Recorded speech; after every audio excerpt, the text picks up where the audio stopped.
Hey everyone, welcome back on my channel. Today in this video we'll study another topic related with fractions, and that is comparison of fractions. So here we learn how to compare fractions. Comparison means we'll study which fraction is bigger and which one is smaller. Okay, so first of all we must understand why we need this thing and where we have to use comparison. Now here the first question is why we need to compare fractions and why we need this topic.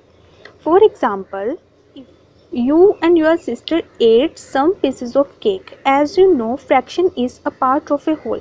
आपको ये चीज़ अच्छे से पता है कि जो fraction है वो क्या है, एक पार्ट है, कुछ एक पोर्शन है किसी एक पूरी चीज़ का. तो मान लो आप और आपकी सिस्टर कोई केक है, आप उसके इक्वल पीसेस करते हो, उसमें से कुछ पीसेस आप खा लेते हो और कुछ पीसेस आपकी सिस्टर खा लेती है.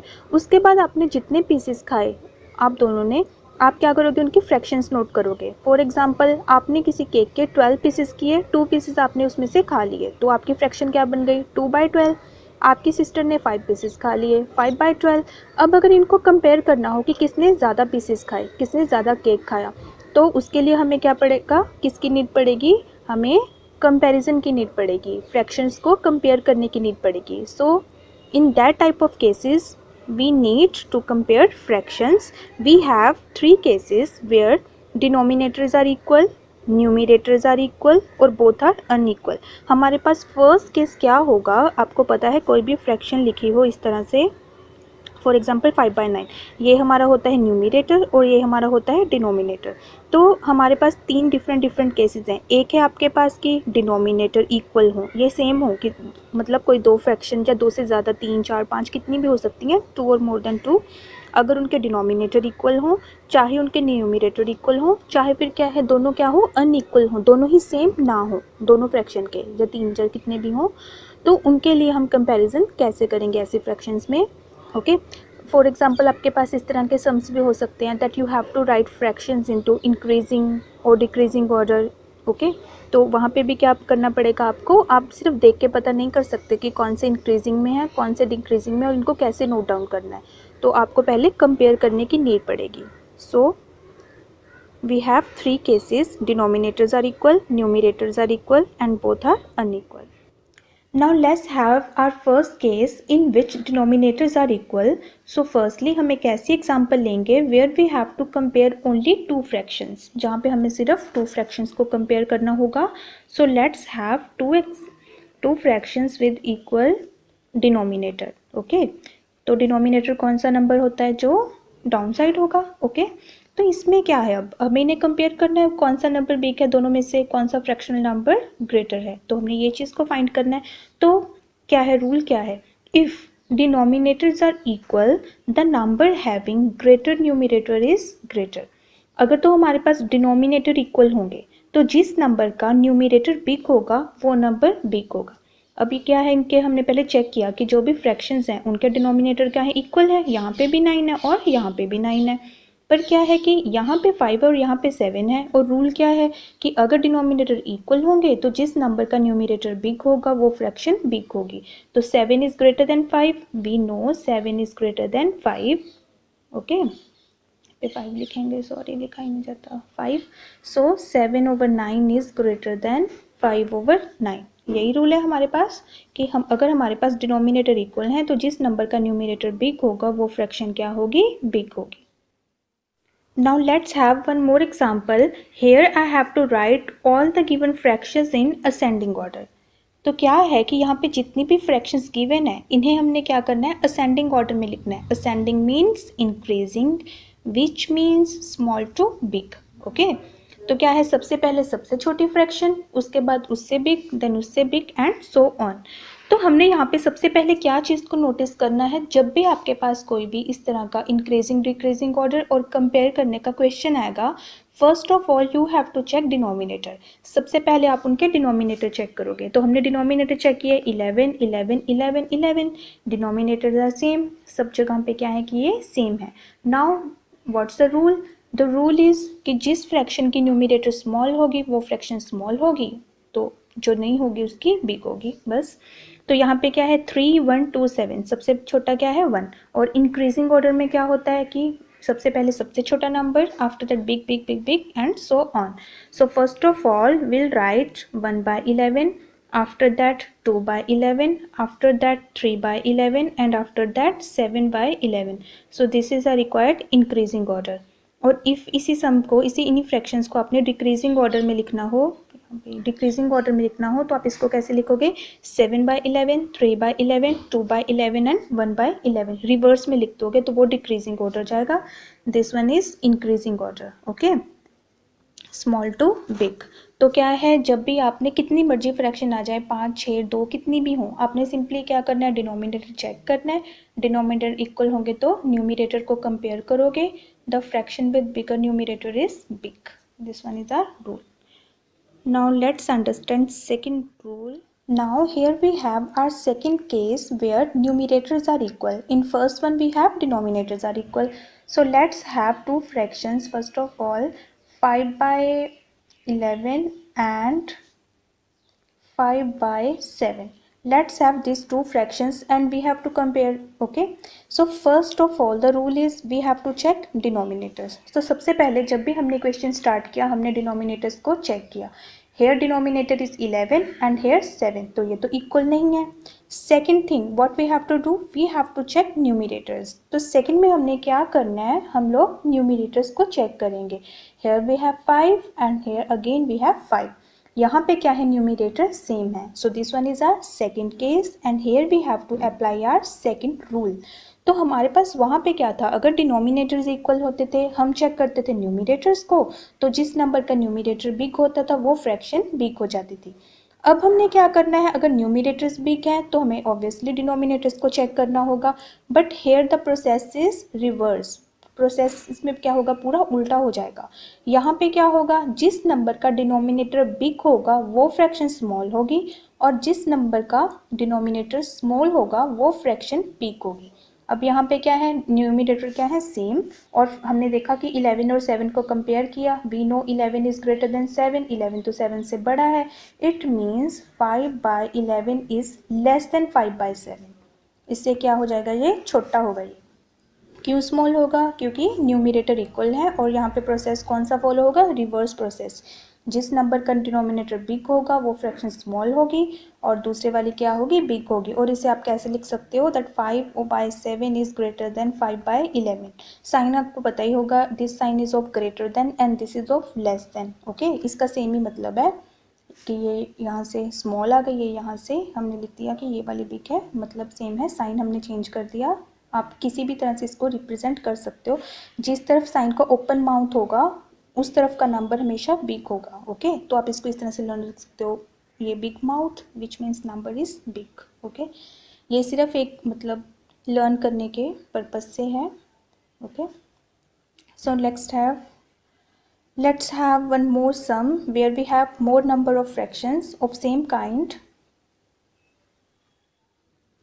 Now let's have another example. Here I have to write all these three fractions into ascending order. ठीक है, तो इन्हें भी हमने क्या करना है, increasing order में लिखना है, which means small to big.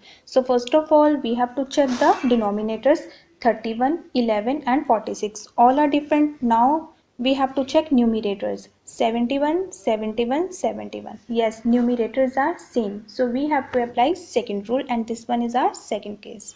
इससे हमें ये पता चल गया। And what was the rule, the rule is जिस नंबर का डिनोमिनेटर बिग होगा वो फ्रैक्शन स्मॉल होगी। तो हमें सबसे पहले स्मॉल फ्रैक्शन को लिखना है क्योंकि इंक्रीजिंग ऑर्डर लिखना है। Increasing means small to big, right. So यहाँ पे 31, 40, 11 एंड 46 एंड 46 क्या है, सबसे बड़ा है। तो सबसे पहले हम वो फ्रैक्शन, तो अगर 46 बड़ा हुआ विच मीन्स फ्रैक्शन क्या हो गई, स्मॉल हो गई, स्मॉलेस्ट हो गई इन तीनों में से। तो सबसे पहले स्मॉल, आफ्टर दैट उससे बिग। अब 31 और 11 में से 31 बड़ा है, लेकिन अगर न्यूमिरेटर बिग होगा जिस फ्रैक्शन में, सेकेंड रूल के अकॉर्डिंग वो फ्रैक्शन स्मॉल होगी। सो उसके बाद 71 by 31 and after that our biggest fraction among all these three, that is 71 by 11. So this one is our required answer. Okay, let me revise you one more time. In our case first, what's was the rule? The rule is if denominators are same, हम numerators को check करेंगे, the fraction having bigger numerator is big. In case 2 where numerators are equal, we have to check for denominators. The fraction with lower denominator is bigger. Reverse. Now let's have a look at both of these fractions. First is 4 by 5 and next one is 2 by 3. So what the first task which we have to do? We have to check for denominators. Here we have denominator 5 and here we have denominator 3. Both are unequal. Again we have numerator 4 and 2. Again both of these are unequal. यहाँ पे क्या है कि जो दोनों fraction है उनका numerator भी अनइक्वल है और डिनोमिनेटर भी अनइक्वल है. तो ऐसे केसेस में हम क्या करेंगे? ऐसे केसेस में जब भी हमें फ्रैक्शंस को कंपेयर करना हो तो हम क्या करेंगे? First method is we can cross multiply. अब तो हमारे पास ओनली 2 फ्रैक्शंस है, तो जब तो हमारे पास 2 फ्रैक्शन है वहाँ पे तो हम क्रॉस मल्टीप्लाई यूज़ कर सकते हैं. तो हम क्या करेंगे? 4 multiply by 3 which is 12 and 5 multiply by 2 which is 10. हमने इसको इस शेप में इस तरह से क्रॉस मल्टीप्लाई करना होता है. फर्स्ट इस तरह से स्टार्ट करेंगे, पहले 4 को 3 से. As 12 is greater than 10 we know. Okay, तो 4 by 5 is greater than 2 by 3. अगर तो 2 फ्रैक्शंस गिवन है और उन्हें हमने कंपेयर करना है चेक करके, फर्स्ट और सेकंड केसेस तो नहीं है. अगर तो थर्ड केस आएगा, यहाँ पे न्यूमिनेटर भी अनइक्वल है और डिनोमिनेटर भी. तो अगर तो ओनली 2 है तो क्रॉस मल्टीप्लिकेशन मेथड से इजीली सॉल्व हो सकता है. तो क्रॉस मल्टीप्लिकेशन पे मैंने एक और वीडियो बनाई हुई है. I will give you all links in description box which means I will give you full playlist in description box. You can check that there. But अगर ये फ्रैक्शंस के नंबर ज़्यादा हो, यहाँ पे तो ओनली 2 है, अगर fractions more than 2 हो, then how to solve, how to write the fraction in increasing or decreasing order, or how to compare.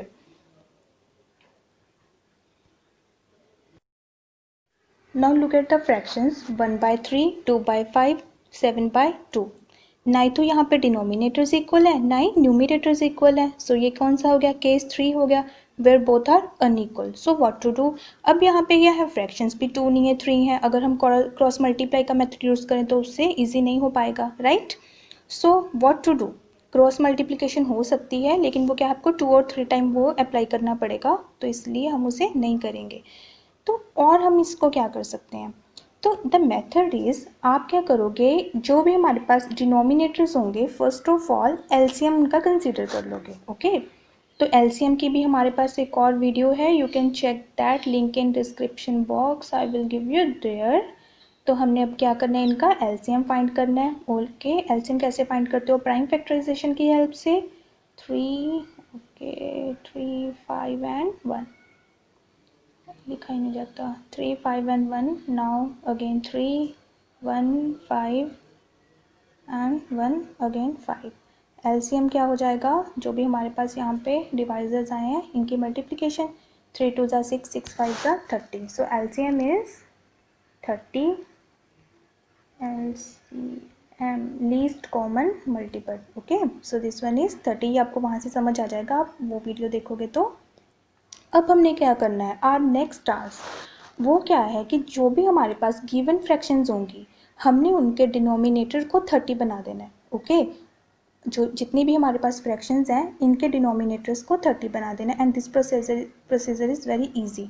अब देखो इसमें क्या करना है, हमने डिनोमिनेटर पे कंसंट्रेट करना है. एलसीएम डिनोमिनेटर्स का लिए है, राइट? तो बेटा 3 को किससे मल्टीप्लाई करेंगे कि वो 30 बन जाएगा? ठीक है, 3 को 10 से मल्टीप्लाई करने पे वो 30 बनेगा. नाउ अब आपने इक्विवेलेंट फ्रैक्शंस को रीड किया हुआ है. ओके, तो जिस नंबर से हमें डिनोमिनेटर को मल्टीप्लाई करा है उसी से न्यूमिनेटर को करना पड़ेगा. If we are multiply 3 by 10 then we have to multiply 1 by 10 also. We get 10 by 30, right? अब ये देखो यहाँ पे अगर आपको ना समझ में आए कि 3 को किससे मल्टीप्लाई करके 30 बनेगा तो आप यहाँ से देख सकते हो एलसीएम के डिवाइज़र से. 3 को छोड़ दो क्योंकि 3 को तो मल्टीप्लाई करना है. जो भी रेस्ट ऑफ द नंबर्स जितने भी नंबर्स बचेंगे उनको मल्टीप्लाई करके देख लो. 5 2 ज़ा 10, मतलब 3 को जब आप 10 से मल्टीप्लाई करोगे यू विल गेट 30. नेक्स्ट क्या है? 2 by 5. Okay, 2 by 5. अब 5 को किससे मल्टीप्लाई करके 30 बनेगा? वैसे तो टेबल्स में आपने इजी पता है आपको कि 5 को 6 से मल्टीप्लाई करके बनेगा। अगर आपको नहीं पता हो तो डिवाइज़र में 5 को कर दो सर्कल और जो बचे डिवाइज़र उनको देखो, 3 और 2 बचे, 3 2 ज़ा 6, मतलब 5 को 6 से मल्टीप्लाई करके क्या बन जाएगा? 30। 6 2 ज़ा 12 एंड 5 6 ज़ा 30। Our next fraction is 7/2. Now I have to erase few portion. Let me erase LCM. Now here we have 7/2. हमें डिनोमिनेटर को 30 बनाना है, तो आप डिवाइज़र को चेक कर सकते हो। हमारे पास क्या था डिवाइज़र? 3 2 एंड 5। तो 2 को किससे मल्टीप्लाई करके हमारे पास बनेगा 30। देखो 2 यहाँ पे छोड़ दो, 5 3 ज़ा 15, 15 से मल्टीप्लाई करके बनेगा। वी नो 15 7 ज़ा 105, राइट, एंड 15 2 ज़ा 30। तो ये 3 फ्रैक्शन बन गई। अब इन 3 फ्रैक्शंस को आप कंपेयर कर सकते हो इजीली। अगर हमने इसको डिक्रीजिंग ऑर्डर में लिखना हो, decreasing means descending order, big to small. Increasing का रिवर्स हो जाएगा ना, डिक्रीजिंग, बिग टू स्मॉल। तो यहाँ पे हम पहले केस देखेंगे कि 3 फ्रैक्शन आ गई, कौन सा केस बन रहा है। यहाँ पे क्या है, हमने डिनोमिनेटर के इक्वल कर लिया, so this one is first case. First case में क्या था, अगर डिनोमिनेटर इक्वल है we have to compare numerators. Numerators को कंपेयर करेंगे 105, 10 एंड 12। सबसे छोटा कौन सा है? 10, आफ्टर दैट 12, आफ्टर दैट 105। अब हमें डिक्रीजिंग ऑर्डर में लिखना है, तो सबसे पहले सबसे बड़ा number which is 105/30, after that उससे छोटा दैट इज़ 12/30, आफ्टर दैट उससे छोटा दैट इज़ 10/30। ये है हमारा रिक्वायर्ड ऑर्डर। अब ये तो ओरिजिनल फॉर्म में नंबर नहीं है, ओरिजिनल फॉर्म में लिखने होंगे। Let me erase some part here. So to write final answer, write all fraction in its initial form. 105/30 is initially 7/2, 12/30 is initially I think 2/5, अब वो erase हो चुका है, so 10/30 is 1/3 initially. So this one is final answer, decreasing orders. Decreasing means big to small. Okay, so ये हमारे पास 3 case हैं। एक में हमें डिनोमिनेटर में हम सबको स्टडी करेंगे। सबसे पहले कोई भी फ्रैक्शन गिवन हो, फ्रैक्शंस चेक करेंगे डिनोमिनेटर्स इक्वल हैं कि नहीं हैं। अगर तो इक्वल नहीं होंगे तो हम केस 2 की तरफ जाएंगे, अदरवाइज फर्स्ट केस से सॉल्व कर लेंगे। Next will check for numerators, अगर तो सेकेंड केस के अकॉर्डिंग हो रहा है तो ठीक है, अदरवाइज थर्ड केस में क्या है, अनइक्वल होगा, तो उसके लिए अगर 2 फ्रैक्शंस हैं तो cross multiply, if more than 2 then LCM लेंगे और उनके डिनोमिनेटर इक्वेट करके बस, अगर इंक्रीजिंग ऑर्डर होगा देन इंक्रीजिंग ऑर्डर, डिक्रीजिंग होगा then decreasing order. So guys, if you understand the concept with the help of this video, you must like it, subscribe it and share it. Don't forget to press the bell icon. You can follow me on Instagram, Facebook, Twitter and Telegram. I will give you all links in description box. Thank you so much for watching. Bye bye. Take care.